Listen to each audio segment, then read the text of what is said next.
EDH deck building. I am your host, Demo, and this is 10 cards you should be putting in your Commander decks, episode 48. And I am going to start off this video a little different than I ever have before, which is by giving a shout out to my patrons. My Patreon has exploded over the last month, and I appreciate all the support as well as the interaction. It's really nice, the interaction I get on my Patreon and on my Discord. It's so interesting to have messaged back and forth with people for months and months, and then finally you get to actually talk to those people. It's a very interesting interaction, I gotta say. Playing Spell Table with my patrons as well is tons of fun. So thank you to all my patrons, and if you feel like joining as well, the link to my Patreon is in the description below. But let's get to the cards, and we are starting out this week with Nyx.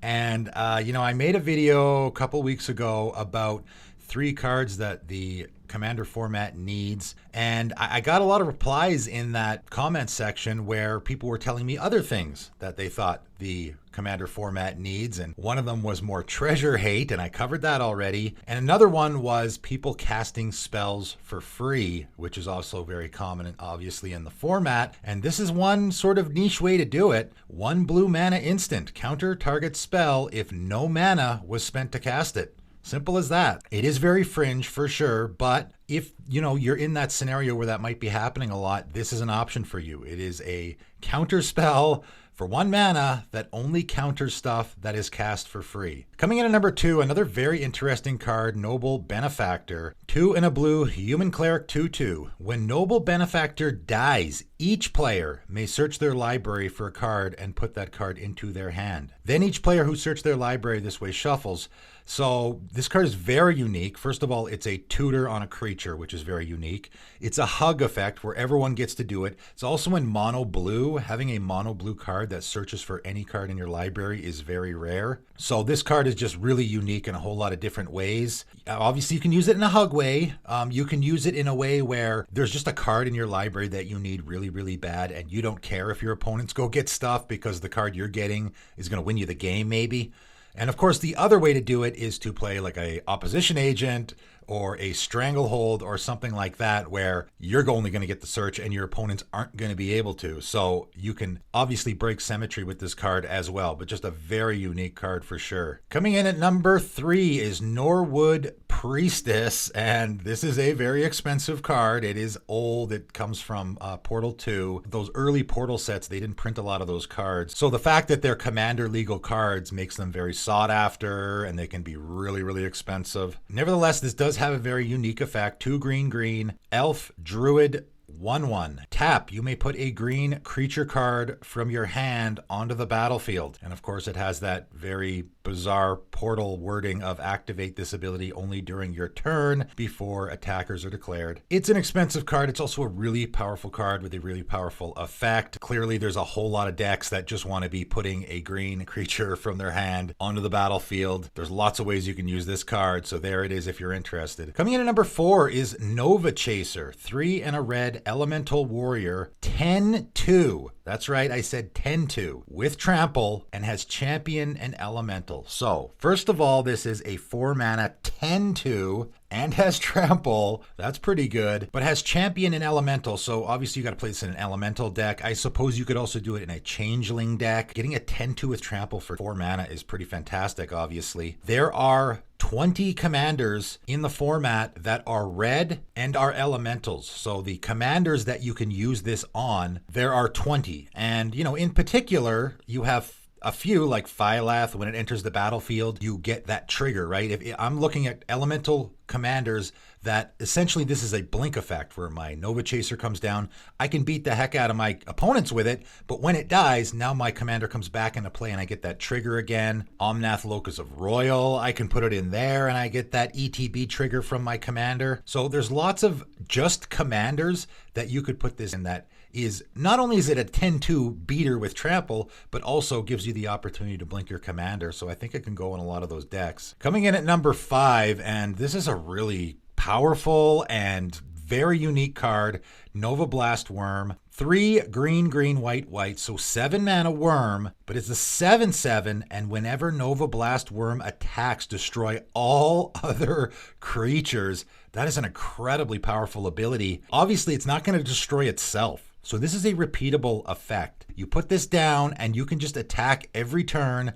destroying all other creatures. It's going to hit yours as well, but you probably don't care because you have a 7/7 beater that is going to be smacking your opponents as well as destroying their whole boards every turn. If you can make your team indestructible, this is going to be extra good, right? Once we start breaking symmetry with this card, I mean, it already is breaking symmetry a little bit because it keeps surviving all of these nonstop board wipes. But now we can start making it even better, where if my creatures are indestructible, then my whole team will survive. It becomes a one-sided board wipe. It's expensive, sure, but that is a really powerful effect, and I think it's a fun card in a commander game. Coming in at number 6 is Null, Broach, 4 mana artifact. Pay 2, discard your hand, counter target non-creature spell. So that's a really powerful ability. It's a repeatable counter effect. It's also a colorless option for countering, which is really important. I think at some point I'm going to have to make a video about all of the, I guess, non-blue counterspell options, right? The off-color counterspell options. This is definitely going to be on there. On top of the fact that it is a repeatable counterspell, maybe you also want to be discarding your hand, right? In a deck where you want to be discarding, this could be a great fit. There are decks like a Hazoret deck where you want your hand to be empty. There are decks where you want to be getting discard triggers from discarding your own stuff. Maybe you just want to be filling your graveyard. Maybe you're just planning on having an empty hand anyway, so why not just put this in your deck so that you can just be countering your opponent's stuff all the time? Really powerful card for sure. Another really powerful card, at least a powerful effect on a really expensive body, is Null Stone Gargoyle. 9 mana. Artifact creature Gargoyle, 4/5 with flying. That's a lot. However, whenever the first non-creature spell of a turn is cast, you counter that spell. That's a really powerful ability, and obviously, as we know, there's lots of ways to cheat stuff into play. This is both an artifact and a creature, so I can do the I cheat my creature into play, my reanimate type of effect to get this on the table. I can also do my Goblin Welder sort of situation as well, where I can cheat it into play. And man, countering the first non-creature spell each turn is a really powerful effect, especially if you don't want your stuff being countered. So if you're going to cast a creature, for example, anyone is going to try and counter it. The counter spell is likely going to be a non-creature spell, so it's going to get countered itself. If you're in a really creature-heavy deck, this is fantastic because obviously it's not going to hurt you because you're not going to be casting a lot of non-creature spells. And also, it's going to prevent your stuff from getting countered. It's going to hurt your opponents a lot, I imagine, right? Just a really great card that way. Coming in at number 8, Null Chamber. And man, I just got a lot of really wacky, interesting cards on this list. 3 and a white, World Enchantment. And again, I'm going to have to probably make a World Enchantment list at some point too. I've mentioned the majority of them, I would say, on this series because they typically have really powerful effects that affect the whole table, which in a commander game obviously is going to be great. So as Null Chamber enters the battlefield, you and an opponent each choose a card name other than a basic land card name. Spells with the chosen name can't be cast, and lands with the chosen names can't be played. So you probably have a card in mind that you don't want to see cast. Typically your opponent's commander, right? You're going to play this and probably name the opponent who has the most threatening commander. You got someone playing a Najeela deck or something. You don't want them playing it, so you just cast this Null Chamber and pick Najeela. And you know, you're going to do this in a politics way. You're going to pick an opponent who you know isn't going to pick you. So maybe you and another guy have a really sort of underwhelming low-powered commanders, and then the other two opponents both have, you know, an Atraxa or a Urza or something, you know, more high-powered, and so you're going to pick that guy. And then the two of you are basically going to gang up on the other two guys so they can't cast their commanders. Obviously, they can just get rid of the Null Chamber. It's not going to completely lock them out of the game. It's just going to slow them down a lot, probably. You can use this in other ways, though, right? Spells with the chosen name can't be cast. So if there's a certain spell, like maybe your opponent likes to play that Thassa's Oracle combo in a casual game. I don't know if people are doing that, but if they do, you can just put this down and name Thassa's Oracle so they can't win that way. Or whatever your opponent's typical win con might be in your play group. Or you could even choose a land, right? If you know all your buddies like to play that Gaia's Cradle or that Cabal Coffers, you can just play this and pick those land names, and then those lands can't be played. So it works there as well. Coming in at number 9 is Oak Street Innkeeper, 2 and a green elf, 1/2. As long as it's not your turn, tapped creatures you control have hexproof.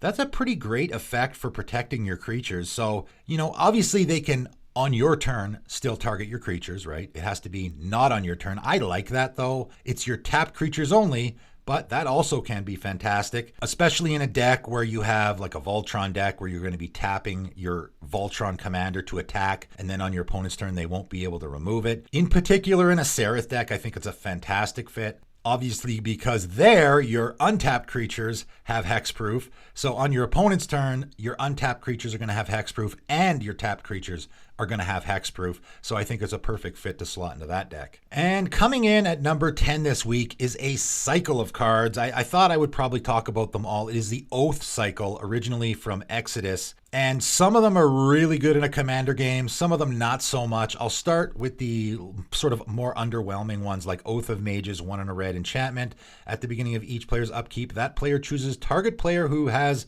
more life than they do. The first player may have Oath of Mages deal 1 damage to the second player. These cards have been errated quite a bit, and it's really sort of confusing the way they word it because of the shenanigans you can get into with manipulating the stack. Nevertheless, what this card does is it's going to deal 1 damage to an opponent that has more life than you.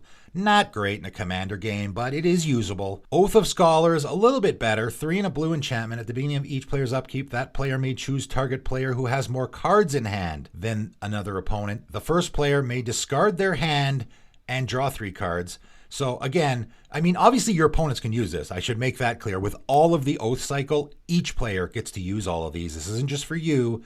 Everyone gets to use it. But of course, as usual with these effects, you have to break symmetry. You have to use it more to your advantage than your opponents are going to. And in this case, you're going to discard your hand and draw 3 cards. Now, it's kind of weird that this is in blue. This card would be a lot better if it was the mono red version, because typically you're going to have lots of cards in hand if you're in blue. You're going to pick an opponent that has more cards in hand than you, and if they do, you have to discard your hand and then draw 3 cards. So if you have less than 3 cards, you're going to gain a card. If you want to discard your hand, again, you're in that deck, you know, it gets you a lot of discard triggers. It gets you 3 draw triggers as well. If you want to be, you know, maybe you're in that wheelie sort of deck, so it is sort of wheeling in a way. Oath of Lieges is probably the one I think I've seen the most in a commander game. 1 and a white enchantment. At the beginning of each player's upkeep, that player chooses target player who controls more lands than they do. The first player may search their library for a basic land card and put it onto the battlefield, then shuffle. So this was actually a fairly commonly used white ramp card back in the day. When white didn't have nearly as much ramp as they do now, this was a common one to use. If you had a mono white deck, a lot of people would throw this down because they were always behind on lands, so they were getting way more advantage out of it than their opponents were. And the green ramping decks were just out of control back then. I mean, they still are a little bit, but just a mono green or Simic, I ramp huge and cast giant things was very common. So you're getting a land off of this every single turn. So 2 mana, I put this down on turn 2. And then every single upkeep, I'm getting a land out of my deck was a fantastic card. There's a lot better options now for white. I think it's still pretty good. You know, again, obviously all players get to use it.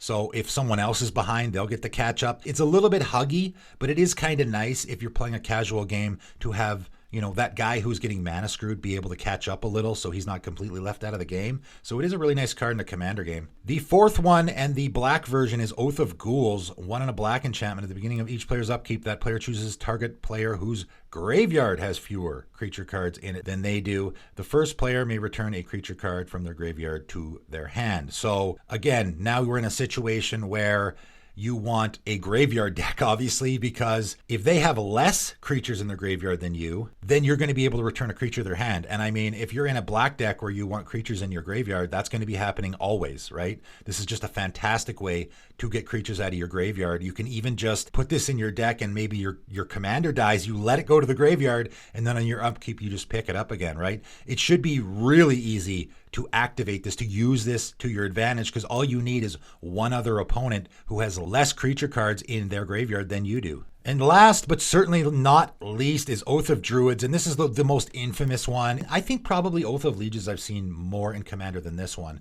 but I have seen this one in Commander a lot. It actually got printed in a Commander set for that reason. It is in fact the only one of the cycle that has been reprinted. None of the other ones have, because the potential here, I mean, I think this card's even been played in Legacy because the potential here is incredible. 1 and a green enchantment. At the beginning of each player's upkeep, that player chooses a player who controls more creatures than and they do. The first player may reveal cards from the top of their library until they reveal a creature card. If that player does, they put it onto the battlefield, and all other cards are put into the graveyard. So obviously there's just so many ways to break this card. Cheating giant creatures into play is obviously fantastic in a commander game. It's really easy to manipulate it and make sure your opponents have more creatures than you. And again, this is a huggy effect where everyone gets to do it, but you're going to be taking more advantage of it. You're going to set this up, and it is a reveal cards from the top of your library, so you want to manipulate it so that you're going to get that Blightsteel Colossus directly into play or whatever. Obviously a really, really powerful effect if you can take advantage of it. But that is it for today. That is 10 more cards you should be putting in your commander decks. And if you are thinking of purchasing any of these cards, I have a TCG Player link. Please give it a click. It helps support the channel. But that is it for today, and thanks for tuning in.